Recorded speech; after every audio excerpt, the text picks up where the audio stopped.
Saya langsung aja next untuk mempersingkat waktu.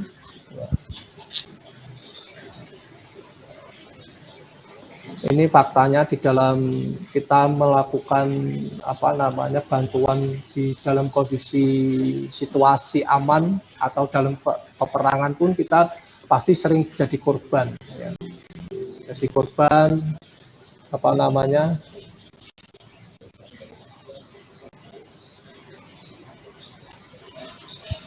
malah menjadi korban sendiri ya di sini.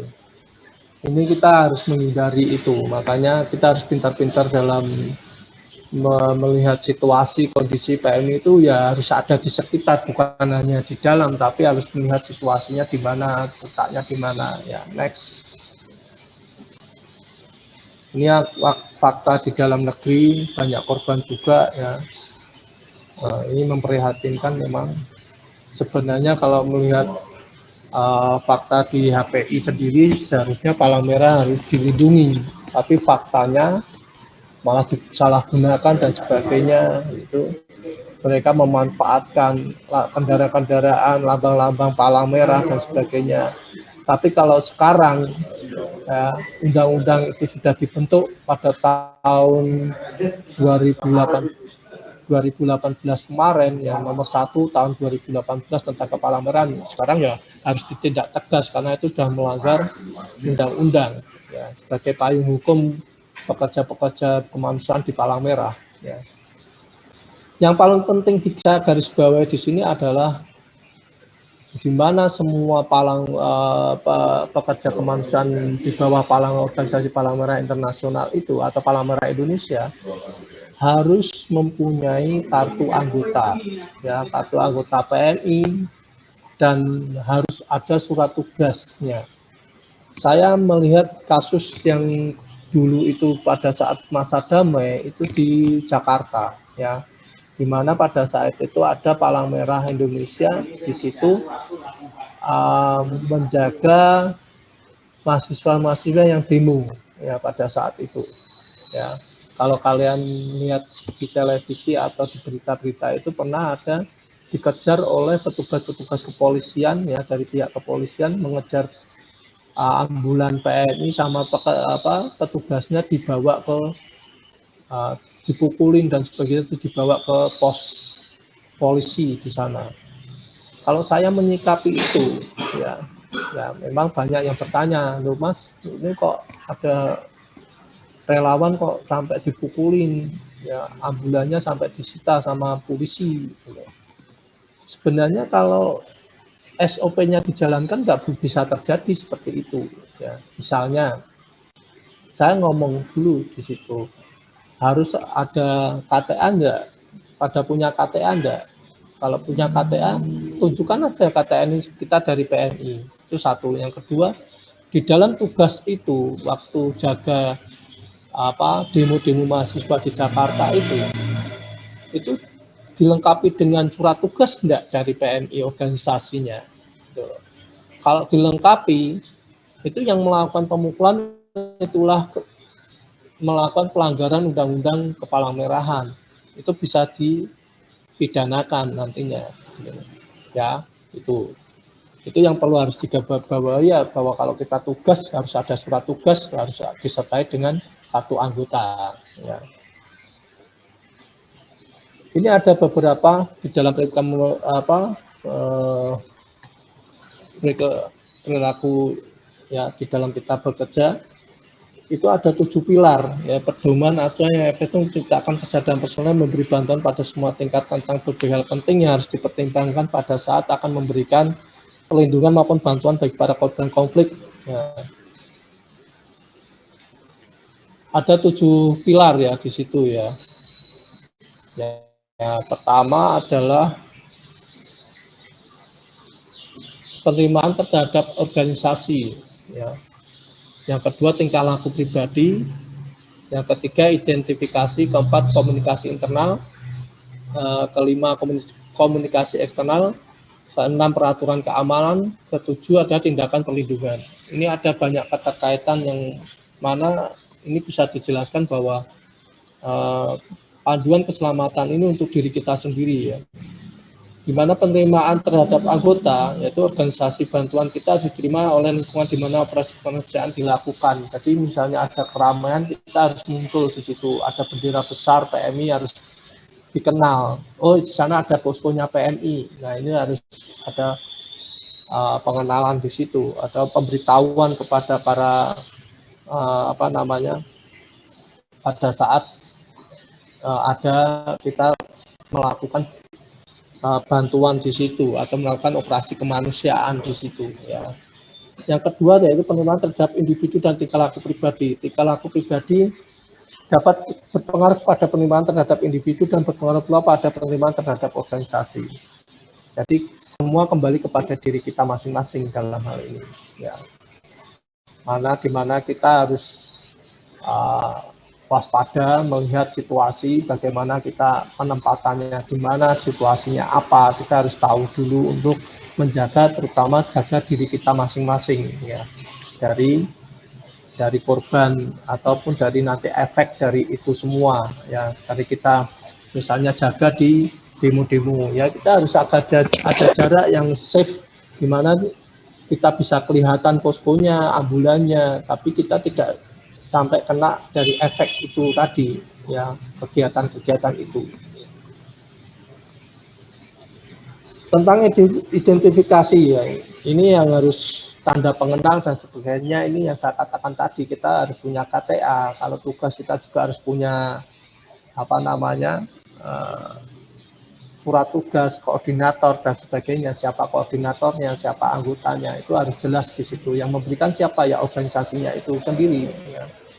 Tentang komunikasi internal, ya ini yang penting. Jadi sebelum berangkat itu kita harus komunikasi, apa sih rencana kita nanti untuk tugas di sana, apa kiat-kiatnya apa, kita harus bagaimana, itu harus disampaikan dulu di dalam internal. Kita presentasi dulu, ini loh, ini nanti evaluasi, setelah selesai kita evaluasi. Nanti kita melakukan besok itu sudah kita ada rencananya apa, mau bagaimana gitu. Nanti setelah selesai evaluasi lagi, karena itu nanti akan menjadi baik lah.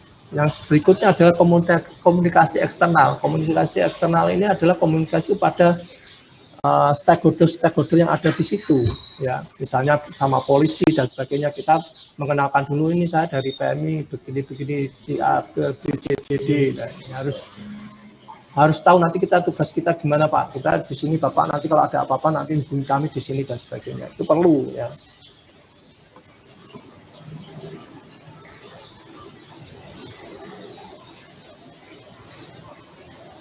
Tentang peraturan keamanan, di sini jelas bahwa kita penting sekali untuk adanya aturan-aturan. Jadi hukum kecil itu atau hukum yang simpel itu harus ada di situ untuk mengatur kita bagaimana nanti posisi kita di mana kita sebagai apa, di situ juga harus dibagi semua ya. Dan itu tidak baku, harus fleksibel dalam hal ini ya. Tentang perlindungan, jadi relawan ini di PMI sudah bagus, sudah ada perlindungan untuk karyawan kayak jaminan asuransi dan sebagainya, itu sudah ada. Kalau kita misalnya kena masalah di dalam kita bekerja, itu ada asuransinya dan sebagainya, itu sudah dilakukan oleh PMI dan ini sudah bagus ya. Jadi itu yang perlu saya sampaikan kepada adik-adik. Mungkin ada sesi tanya jawab ya untuk panduan keselamatan. Saya pikir hanya ada 7 pilar yang perlu harus diperhatikan oleh kita sebagai relawan yang terjun langsung di lapangan ya. Mungkin itu yang perlu saya sampaikan ya. Untuk materinya saya kembalikan ke moderator, kalau ada sesi tanya jawab mungkin nanti kita catat, kita berikan jawaban. Kalau misalnya bisa sekarang ya kita jawab sekarang, kalau tidak bisa nanti buat PR. Gitu ya. Oke, matur suwun Bapak. Baik dari adik-adik yang ingin bertanya kepada Bapak yang mengenai materi HPI, kode of conduct dan juga server access, bisa langsung ditanyakan. Formatnya bisa menyampaikan dengan nama lengkap dan juga kelompok berapa, seperti itu. Monggo dari adik-adik yang ingin bertanya dipersilahkan.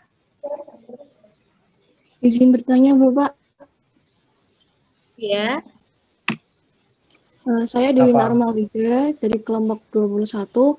Izin bertanya Bapak, apakah ada konsekuensi tersendiri yang ditanggung oleh penembak jika salah satu dari orang-orang yang memakai lambang PMI tertembak atau terbunuh, Pak?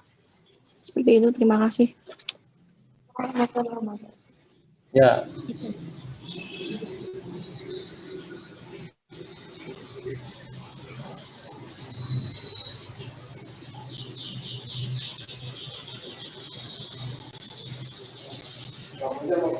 Terima kasih atas pertanyaannya, Dek Dewita.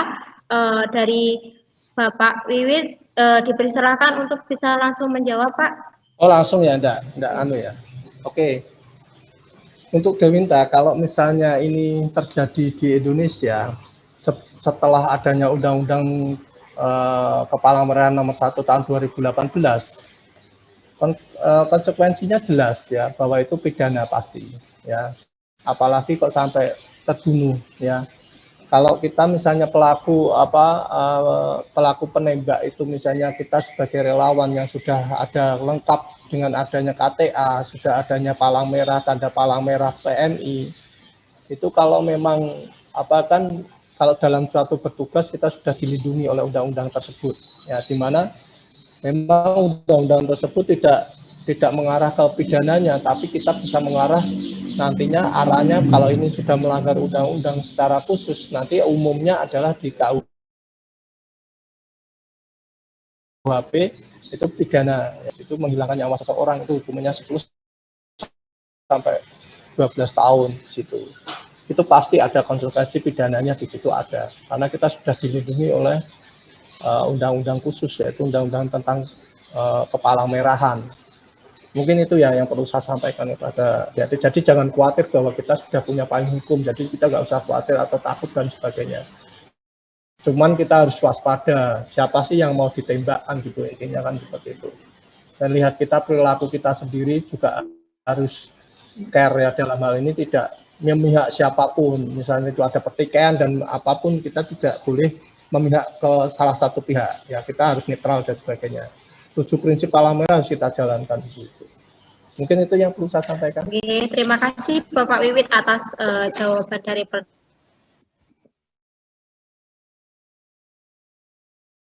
pertanyaan Dek Dewinta. Pertanyaan, dipersilakan. Izin bertanya, Kak. Iya, silakan. Nama saya Milatul Masrifah dari kelompok 21. Tadi kan pada 10 kode perilaku itu ada dijelaskan bahwa akses terhadap lokasi tidak dihalang-halangi. Lalu bagaimana dengan adanya fakta adanya ancaman penjarahan pada tahun 97 itu di Poso? Apakah tetap menyalurkan PMI? Ini kalau kita kan tidak melihat situasi seperti itu ya, tapi sebenarnya kan tadi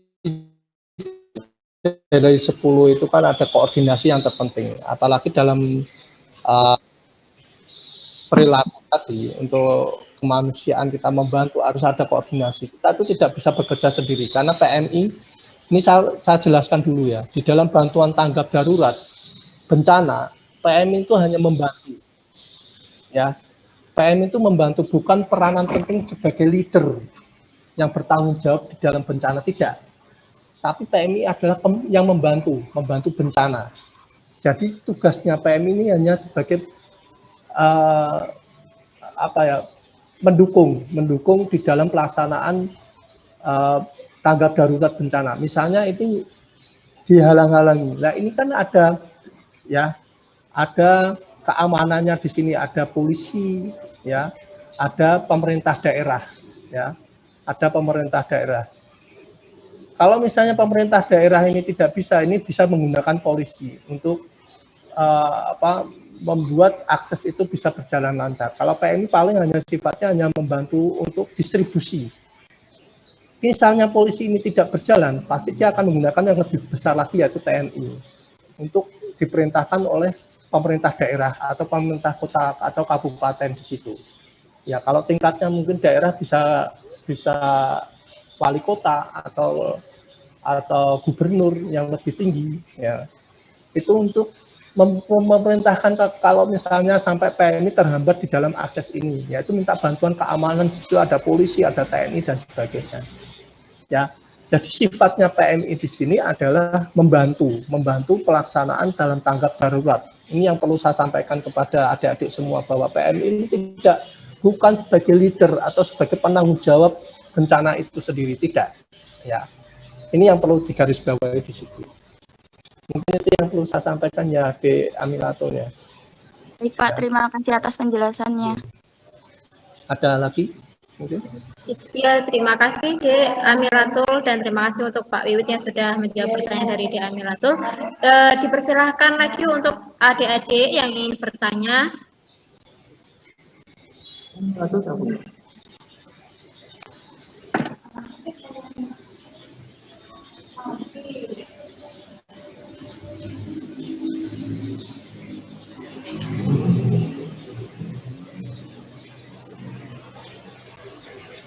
Ya, ini dari adik-adiknya.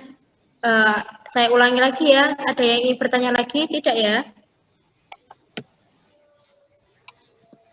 Ya, kalau sudah tidak ada pertanyaan, dilanjutkan oleh moderator yang kedua. Silakan Mbak Rabiah. Sebelumnya masuk nggak suara saya ya? Masuk. Oke, baiklah, di sini saya akan menyimpulkan materi yang udah dipaparkan tadi. Nah, untuk HPI atau Hukum Kemanusiaan Internasional adalah ketentuan internasional yang mengatur segala permasalahan kemanusiaan pada waktu pertikaian bersenjata internasional maupun non-internasional. Tujuan HPI untuk mencegah dan mengurangi korban perang. Sumber HPI yaitu perjanjian dan aturan umum. Konvensi Jenewa pada tahun 1949 ada 4 konvensi.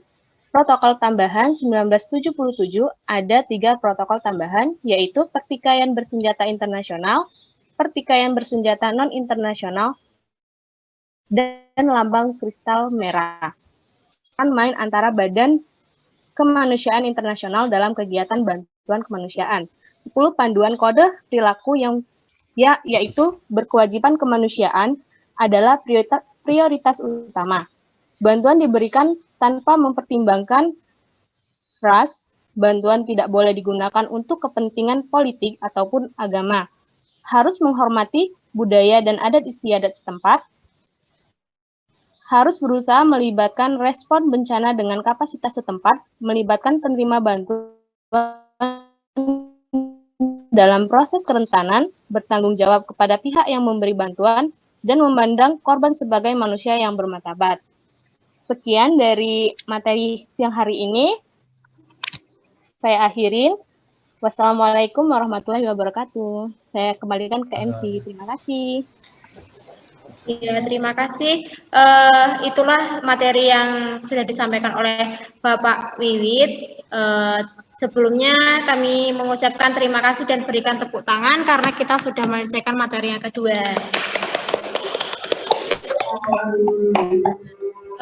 Monggo Pak Wiwit, jika ada kepentingan dan keperluan bisa meninggalkan Zoom meeting, Pak.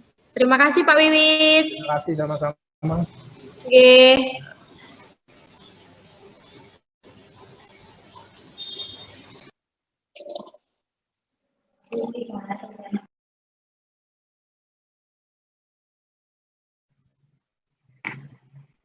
Ya, baik, terima kasih kepada pemateri kita, Bapak Wiwit, dan moderator kita, Kak Jana dan Kak Bia, yang sudah memandu jalannya diskusi pada materi kali ini.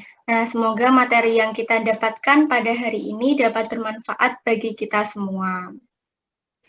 Alhamdulillah ya, pada hari ini kita sudah belajar bersama-sama tadi, dimulai dari yang pertama ada organisasi PMI, kemudian kedudukan dan juga peran relawan PMI, HPI, Code of Conduct, dan juga Safer Access, seperti itu. Ya, ini untuk adik-adiknya, untuk peserta Diklat STAR, Oh ya, ini untuk quotes-nya masih dibuka ya. Jika ada yang masih mau mengirim, silahkan.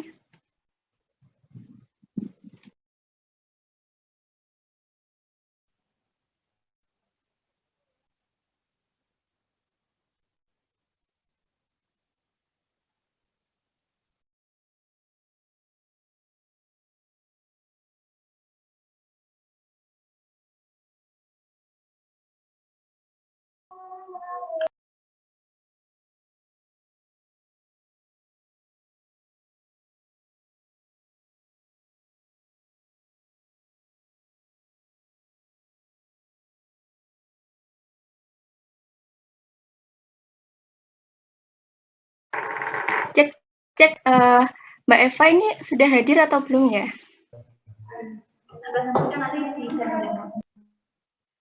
Oh ya, ini. Ya.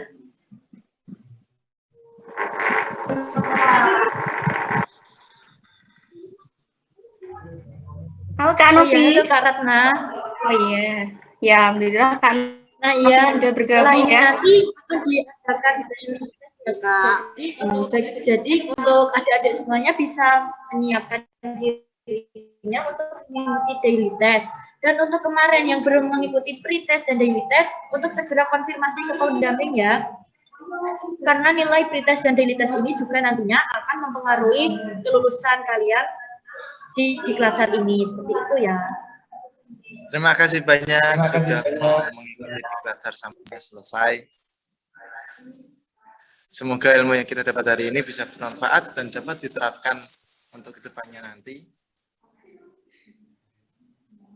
Semangat untuk dikelacar selanjutnya, untuk hari ketiga dan selanjutnya.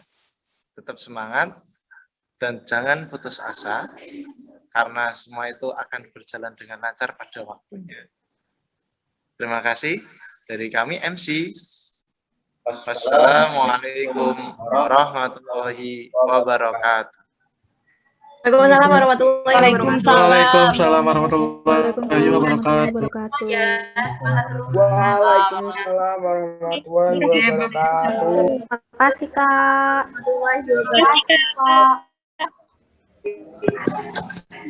Untuk presensi dan daily test bisa koordinasi dengan pendamping masing-masing ya. Yo, Ika. Terima kasih.